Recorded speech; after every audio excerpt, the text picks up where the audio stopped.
effect did these false media reports have on voting in Florida's Panhandle? This is what Panhandle poll workers said in signed affidavits. There was a significant drop in voters after 6 p.m. The last 40 minutes was almost empty. The poll workers were wondering if there had been a national disaster they didn't know about. Another poll worker said, "I've been a poll worker since the 1970s. Voting was steady all day until 6 p.m. Between 6 and 7, it was very different than past elections. It was very empty. The poll workers thought it was odd. It was like the lights went out." A third poll worker. "We had over 1,300 people turn out with an average of about 100 voters per hour until the last hour. Soon after 6 p.m., I noticed the volume dropped to almost zero. In past elections, there was usually a rush of people coming from work trying to get to vote before the polls closed." On November 4, 2002, the day before the fall elections, an emergency hearing took place in federal court. After being hauled before Congress and sued by Florida voters, the media agreed to refrain from reporting polls as closed when in fact they are open. From the courtroom transcript, here's an exchange between federal judge Roger Vinson and Mr. Daniel, the attorney representing ABC, AP, CBS, CNN, Fox, NBC, and the Voter News Service. Mr. Daniel, are you stipulating about the defendants not releasing any exit poll information or data until the polls have closed? All the polls have closed in the state of Florida? I am stipulating that is the evidence that is before this court, and that the polls will not be announced as closing early? Yes, sir. Now let's see how the networks reported the time that Florida polls closed on Election Day 2002, and how much the vote total increased in the Panhandle. Kentucky being one of those states with a time zone change right in the middle, smack in the middle of it. Most people, as Paula said, live in the part of the state where the polls closed at 6 Eastern, but some we had to wait till 7. Quickly, that's another change. We used to say we will project when the great preponderance of polls in a state have closed. After Florida last year, where the Panhandle closed late, we will call races only when all the polls are closed, no matter what, off votes, off whatever. I think that's a good thing to do. Nobody's going to be projecting before the polls close. You remember also in the old days, I remember when I first saw the boards, the election charts, and would say with 2% of the electorate reporting, we're going to call this race for Mr. Smith. Those days are over too. The networks are being very cautious, having been burned 2 years ago, especially in Florida.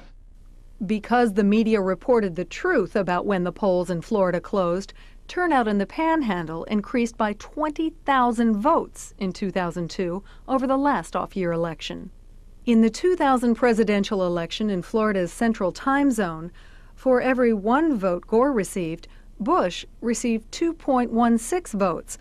Because the turnout in a presidential election is higher than an off-year election, a 6.8% increase in turnout would have increased Bush's total by about 16,000 votes, and Gore's total by about 7,500 votes. The new margin of victory for Bush would have been larger than Florida's mandatory recount amount, saving the country from the 2000 Florida election fiasco, which was caused by the national media, not by the state of Florida.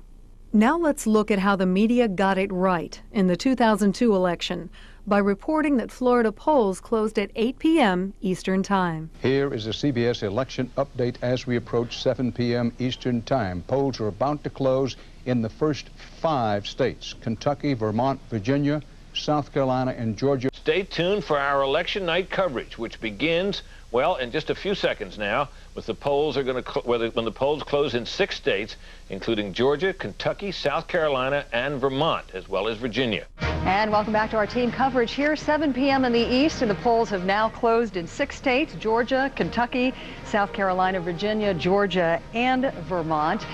A lot of polls will be closing at 8 o'clock Eastern Time. Let's walk you through them. Alabama, Connecticut, Delaware, Florida. Clarify just briefly, if you would, what you said about what they're going to do at 8 o'clock when the polls close. Yeah, officially there's a website here in the state of Florida. And after 8 o'clock, the counties at that point can start reporting their results up to Tallahassee. Welcome back to Hardball's Decision 2002. It's 8 o'clock on the East Coast, and at this hour, voting stations are closing across the country. We'll soon have early numbers from big Senate races in Missouri, New Hampshire, and New Jersey. It is 8 o'clock in the East. The polls have just now closed in 15 states and the District of Columbia. We have some very close races we're watching. We want to tell you about 4 of them right now off the bat. In the state of Florida, the governor's race, this is one of those real vote races. CNN keeping a special eye on. The incumbent Jeb Bush, the Republican, being challenged by Democrat Bill McBride. Watching that one, no call to make. I would say bad night for Democrats. James Carville feels the same way. Well, I'm not saying that I'm embarrassed. I've kind of got my head in the right place here. Well, I must say, James, I can see why you feel that way. I've never met this guy. Do you know what I'm talking about? I don't know him. And here you have Democrats. With, I mean, sort of the story nobody's talking about it is they're not going to get the House back. And Republicans have gained only 3 times since the Civil War has the Republicans Party not lost seats during a midterm election, and this is the 4th. Voter News Service, an exit poll consortium formed by media outlets after the 1988 elections, shut down in January 2003. The networks are still bound not to falsely report that the polls in the Panhandle